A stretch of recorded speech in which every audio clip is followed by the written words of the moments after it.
Welcome, welcome, welcome. Welcome to the rat race. Remember, life is a race. अगर तेज नहीं भागोगे तो कोई तुम्हें कुचल के आगे निकल जाएगा. Competition over. Their life begins with murder. That's nature. Compete or die. अगर आप एक इंडियन स्टूडेंट हो तो आप शायद इस रेस में दौड़ रहे हो, ना चाहते हुए भी दौड़ रहे हो. एक ऐसी साइकिल में ढकेले जा चुके हो जहां आपको बताया गया है कि UPSC, NEET, IIT JEE, MBA या सीए ही वो ऑप्शंस है जो कि परस्यू करने लायक है. लेकिन क्या लाइफ सच में एक रेस है? क्या दुनिया में सब सच में ऐसी रेस में दौड़ रहे हैं या फिर खाली इंडिया में ऐसा कल्चर बना दिया गया? Let's find out once and for all. चलो ऑनेस्टी से बात करते हैं. आप शायद यहाँ पे इसलिए नहीं हो क्योंकि आप अपने करियर को दिल से पसंद करते हो.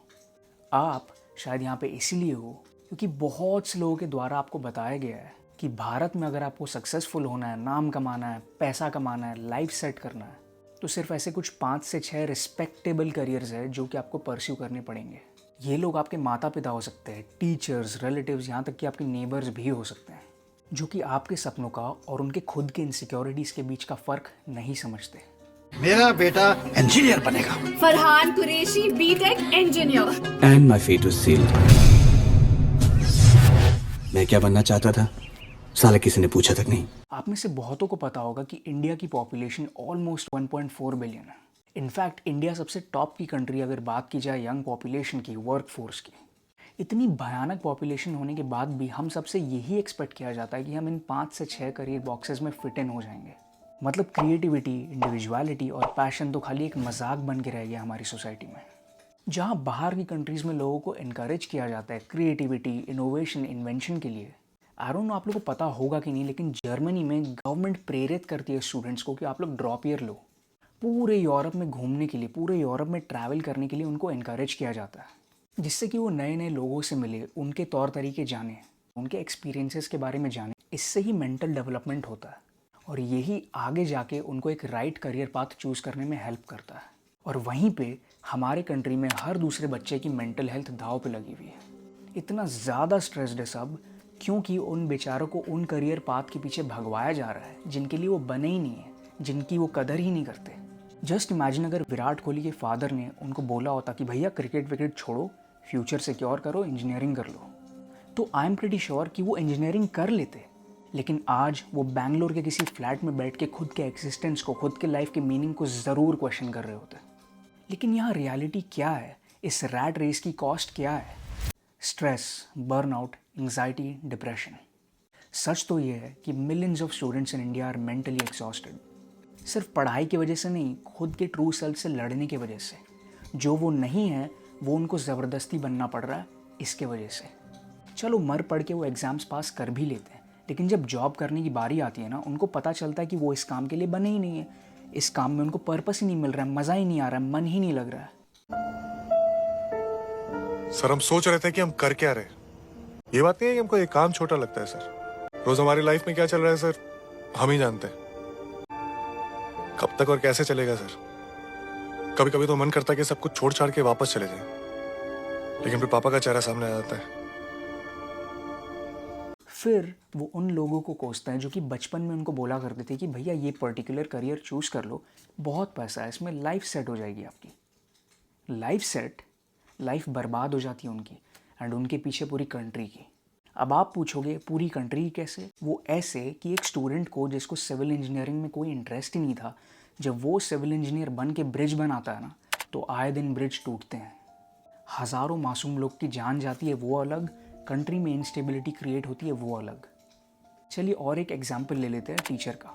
सब लोग ये सोचते हैं कि टीचिंग जॉब बहुत ईजी है, बाकी जॉब से कंपैरिजन में वर्किंग आवर्स भी कम है, छुट्टियां भी ज़्यादा मिलती है एंड पैसे भी ऑलमोस्ट सेम मिलते हैं.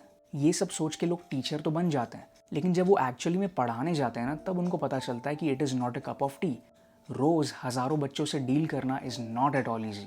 तो फिर उनका भी काम में मन नहीं लगता है. एज अ रिज़ल्ट वो स्टूडेंट्स को पैशनेटली पढ़ा नहीं पाते हैं, जो कि इनडायरेक्टली हमारे कंट्री को इम्पैक्ट करता है क्योंकि वही स्टूडेंट्स आगे जाके हमारा फ्यूचर बनेंगे. इंडिया में लिटरली हर स्ट्रीम, हर प्रोफेशन की यही कहानी है. 90% of the people don't even know कि उन्होंने अपना करियर, अपना प्रोफेशन चूज़ क्यों किया. वो अपने नेचुरल टैलेंट को फॉलो नहीं करते हैं यहाँ पे. डॉक्टर, इंजीनियर, अकाउंटेंट, सब की यही कहानी है। सब परेशान है। मेरे समझ में तो खाली दो ही रीज़न आता है। पहला रीज़न स्वार्थ। उनको बताया गया कि इस पर्टिकुलर करियर में सबसे ज़्यादा पैसा है, तो पैसा चेज करते हुए उस करियर में घुस जाते हैं और सफ़र करते हैं। सेकेंड रीज़न कि वो उस पर्टिकुलर करियर को इसीलिए चूज़ करते हैं क्योंकि वो किसी और का सपना पूरा कर रहे हैं, दादाजी का सपना, माँ बाप का सपना। और यही सब करते करते उनके ज़िंदगी का मज़ा, ज़िंदगी का रस ख़त्म हो जाता है। वो बस रोबोट बन के काम करते रह जाते हैं। Sorry sir, but I am start feeling depressed sir. हमने ना लिटरली सब देखा है। स्टूडेंट्स इन एग्ज़ाम्स की प्रिपरेशन के लिए सालों मेहनत करते हैं, years of sacrificing sleep, relationships, health. किस लिए? एक गवर्नमेंट जॉब पाने के लिए या फिर एक कॉर्पोरेट टाइटल पाने के लिए? याद करिए, जब आप छोटे थे आपके बहुत सारे हसीन सपने हुआ करते थे जिनका इन एग्ज़ाम से कोई भी लेना देना नहीं था। ज़िंदगी बहुत ही खुशहाल और क्रिएटिविटी से भरी हुआ करती थी। लेकिन जैसे दीमक एक लकड़ी को अंदर से खोखला कर देता है ना, उसी तरह सोसाइटी ने दीमक बन के आपके दिमाग को अंदर से खोखला कर दिया।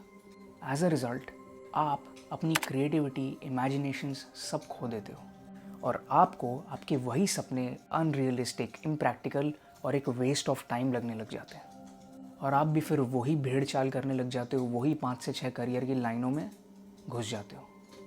देखो, मैंने एक रील देखी थी एक हिरन की, उसको एक फेंस में रखा हुआ था। वो हिरन जो साला कम से कम 15 फुट की छलांग मार सकता है, वो फेंस में बेचारा ऐसे ऐसे घूम रहा है क्योंकि उसके आगे विजन नहीं मिल रहा उसको कि ये फेंस में टाप सकता है। हम अपने आप को एक फेंस में बांध के रखते हैं, उतना ही सोचते हैं कि हम यही घास खा सकते हैं, यही घास हमें खानी है। पापा भी यही खाते आ रहे थे, दादाजी भी यही खाते आ रहे थे, मम्मी भी कह रही है कि यही घास खानी। हम छलांग मार ही नहीं पाते। अभी भी लेट नहीं हुई है। आपको ऐसे जीने की ज़रूरत बिल्कुल भी नहीं है। एक बेटर वे है जीने का, इसे इकिगाई कहते हैं।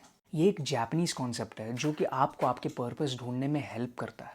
एंड गेस व्हाट, आपके पर्पस को किसी लिमिटेड करियर पाथ में फिट होने की ज़रूरत बिल्कुल भी नहीं है।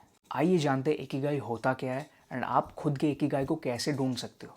इकिगाई तब होता है जब आपको कोई चीज़ करना पसंद है। लेट्स से आपको डांस करना पसंद है, आप वो लोगों को सिखा सकते हो। एंड दुनिया में बहुत से लोग हैं जो कि डांस सीखने के लिए पैसा दे सकते हैं। आपको डांस करना अच्छा लगता है, आपको डांस सिखाना अच्छा लगता है, लोगों को डांस सीखना है, लोग डांस सीखने के लिए आपको पैसा दे सकते हैं। तो ये 4 चीज़ें जब कहीं पे मिल जाती है ना, वो आपका इकिगाई होता है।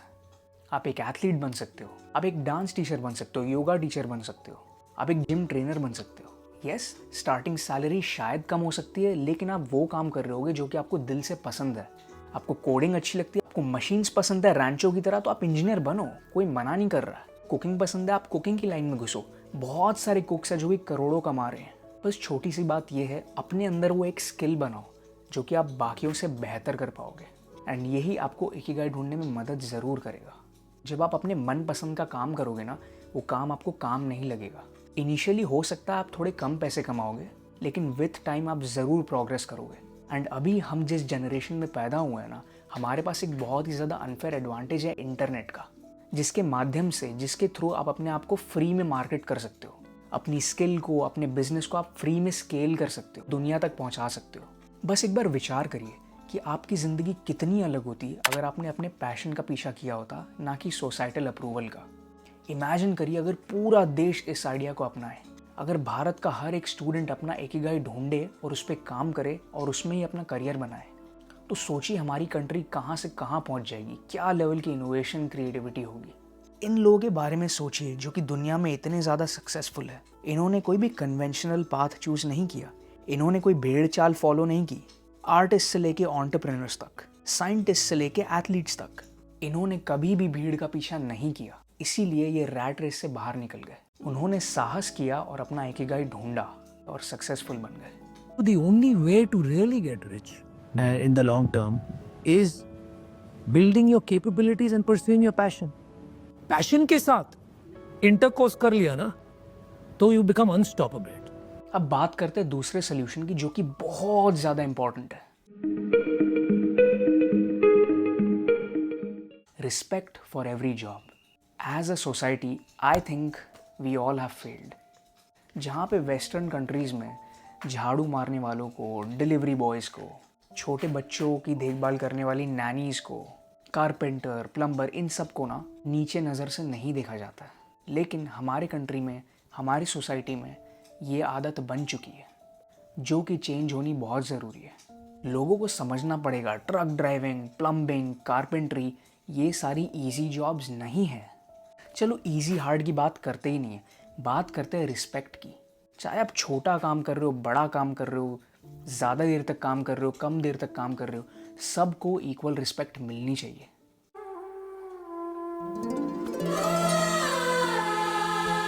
तुम बहुत मस्त काम करते हैं मकसूद भाई। पेशेंट लोग जब ठीक होता है ना तो सब डॉक्टर को थैंक यू बोलता है। तुम साला सबका कचर पट्टी उठाता है, तुमको कोई थैंक यू नहीं बोलता। मेरे को तुमको थैंक यू बोलने का मकसूद भाई। थैंक यू मकसूद भाई।